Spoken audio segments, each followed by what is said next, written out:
Hello and welcome to the channel. So today I'm alone again. Finalement c'est pas peut-être pas mal ces histoires de vidéos tout seul, enfin je sais pas. En tout cas, bon je vais faire une vidéo parce que on revient de la fresque que j'ai réalisée à l'hôtel Arawak dans la suite, une des suites, mais alors c'est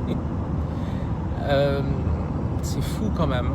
C'est-à-dire que quand on voit l'intérêt, mais surtout l'ambiance, on se rend compte à quel point finalement l'art et la culture sont des lieux de confrontation. J'avais créé une campagne, pas créé une campagne, mais j'avais essayé de lancer ce slogan pour une des émissions, d'une des éditions de Pool Art Fair, qui dit que où je vais créer l'idée que la culture n'est pas un champ de bataille. Et parce que c'est ce que je pensais que la culture n'était pas un champ de bataille, mais c'était plus, je souhaitais qu'elle ne le soit pas.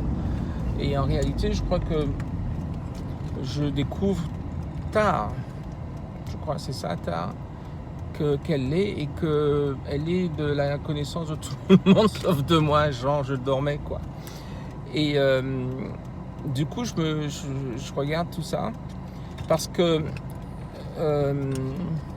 l'hôtel Arawak certainement est devenu un pilier des institutions guadeloupéennes. En tout cas, un hôtel qui est très vu et qui est très en vue. Et grâce à la politique de ses propriétaires qui ont décidé clairement de positionner l'hôtel comme un membre actif de la communauté culturelle, beaucoup d'autres artistes et beaucoup d'autres acteurs culturels se le sont appropriés, ont voulu se l'approprier ou veulent se l'approprier, ce qui est bien parce que quelque part ça veut dire que c'est un pari qui est réussi, auquel j'ai participé, donc voilà, donc ça c'est bien. Mais alors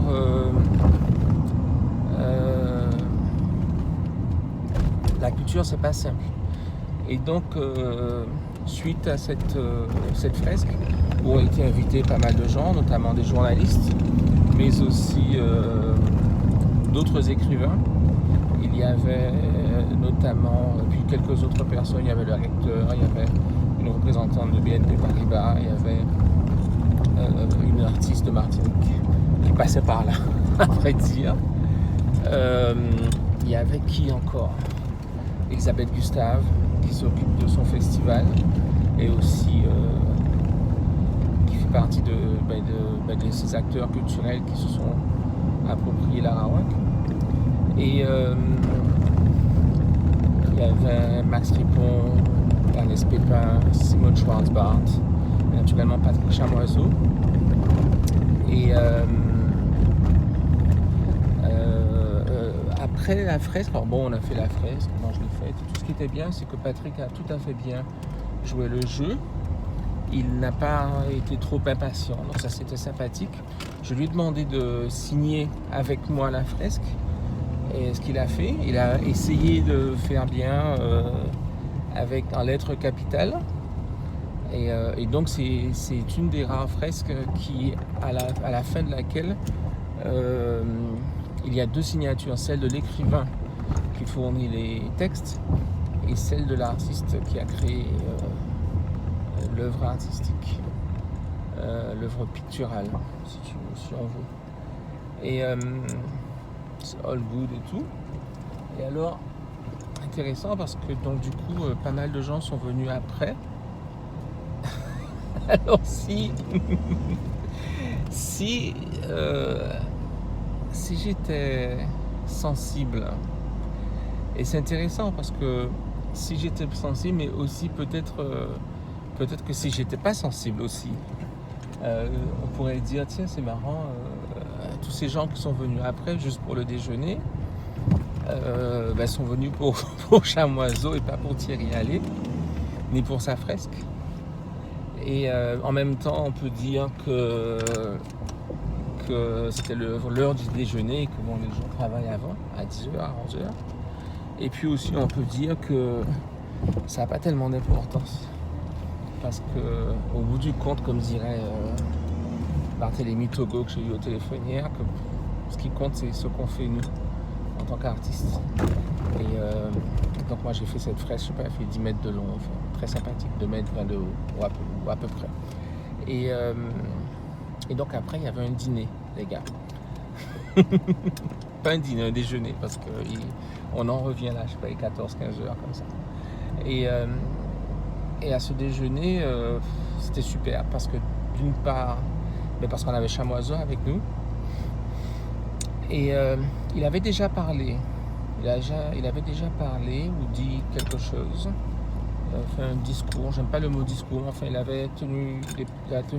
pris la parole, disons, après la fresque. Et c'était bien, donc on avait une sorte d'aperçu de la force intellectuelle de ce gars. Et après, quand on a été déjeuner, Pierre m'a demandé de dire 2 mots, donc je lui ai dit 2 mots, remercier tout le monde de leur présence, remercier Patrick, expliquer comment je le connaissais et tout ça. Mais surtout, après Patrick, je lui ai demandé de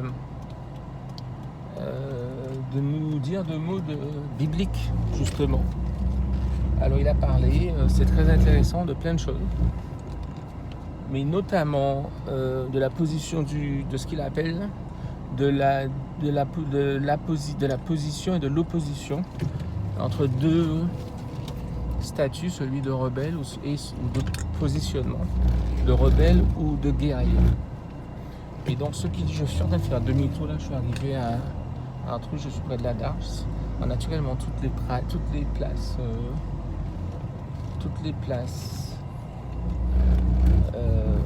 à Londres sont prises. Et donc Patrick parlait de la position de guerrier qui s'oppose, ou pas, enfin oui, qui s'oppose, en fait, qui n'est pas la même que celle de rebelle. Et donc il explique que le rebelle, lui, ou le guerrier, je ne me rappelle pas, alors ça c'est marrant. Le rebelle, lui, il veut prendre la place de ce qui existe. Alors, dans le rapport dominant-dominé, ça s'exprime de la façon suivante, c'est-à-dire je prends ton langage, je l'enlève, je mets le mien. Ou je prends ta musique, je l'enlève, je mets la mienne. J'avais jamais pensé à ça dans ce sens, mais enfin bon.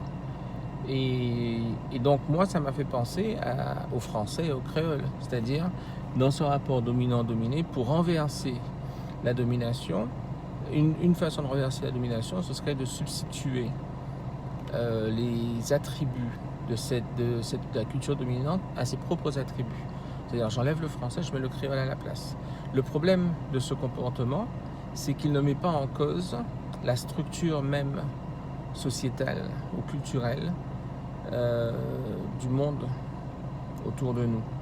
Et donc, bien qu'on défie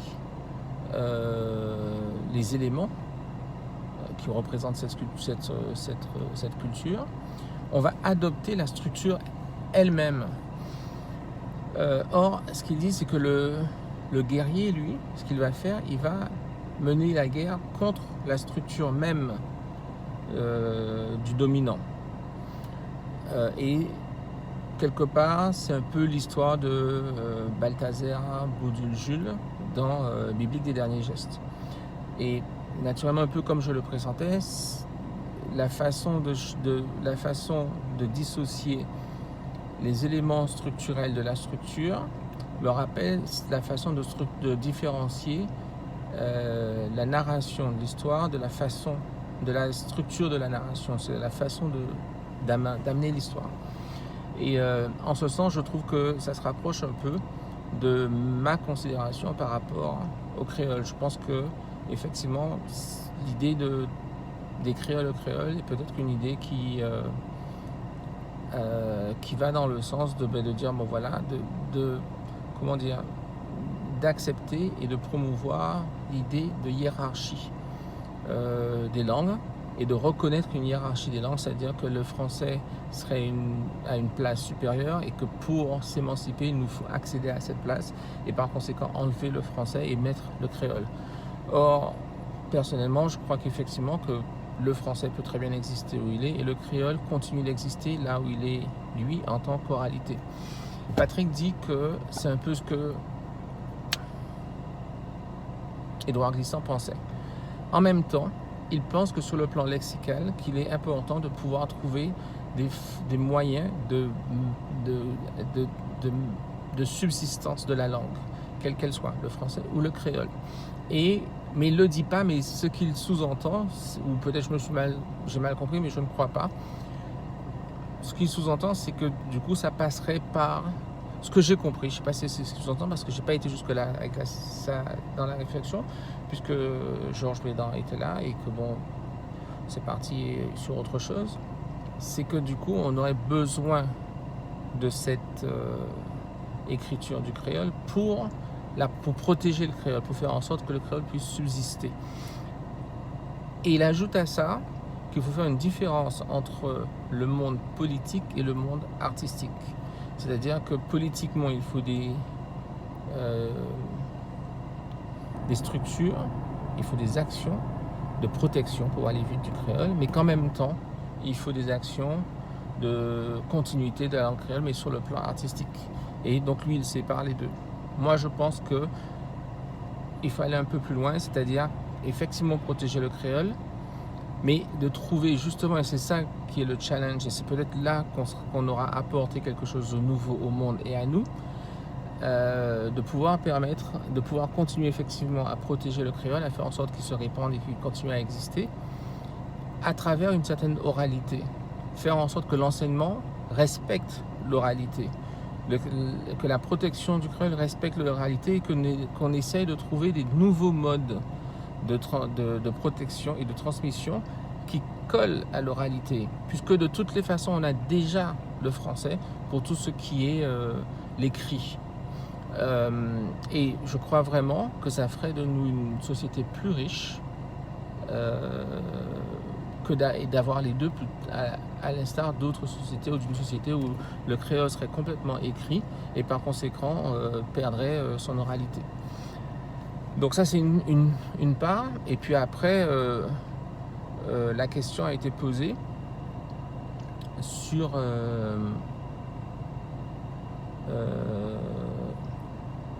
la littérature, le développement de la littérature en Guadeloupe et le peu de cas qui est fait des écrivains guadeloupéens et surtout le peu de reconnaissance à l'échelle locale mais aussi à l'échelle nationale, particulièrement on peut dire, c'est un peu un coup de gueule qui a été fait par L.S. Pépin, comme quoi il y a peu de reconnaissance de la production littéraire ici.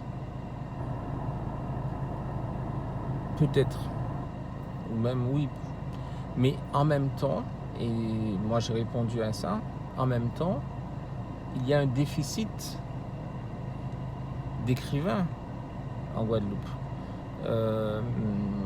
Nous, on a plus de 700 artistes peintres entre Guadeloupe et Martinique. Moi, je suis vraiment en difficulté de compter plus de 10 écrivains contemporains que je connaisse en Guadeloupe. C'est la vérité, pour moi. Et donc, je dis ça et je continue en disant que finalement, il y a un travail qui n'a pas été fait par les personnes qui étaient en charge de la culture dans les années 90 ou 2000, voilà, et qui fait qu'aujourd'hui, comme résultat, aujourd'hui, on n'a pas les écrivains. Il y a peut-être un travail qui a été fait au niveau des arts plastiques, avec notamment l'École d'art de Martinique et la possibilité pour les artistes de Guadeloupe ou les étudiants de Guadeloupe de pouvoir aller en Martinique faire des études d'art. Et ce qui a fait, et plus la réalité de la DAC avec la DAC, la Direction des Affaires culturelles et d'autres politiques qui ont permis aux arts plastiques de se développer. Mais il n'y a pas eu de politique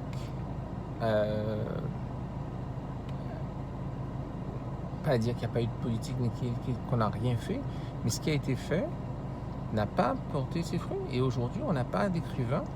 Et comme ce que je dis, c'est que pour qu'il y ait un sommet, il faut qu'il y ait une base, et la base n'a pas été nourrie. Et voilà. Mais disons que, je sais pas, ça a été, je sais pas si ça a été bien compris ou bien reçu. Georges dit que j'étais mal compris. Je sais pas. Peut-être je suis mal compris ou peut-être ça arrange trop de gens d'être mal compris. Je regardais un truc à la télé. Barack Obama. Il dit que le truc, c'est qu'il y a beaucoup de gens qui bénéficient du statu quo. Thank you.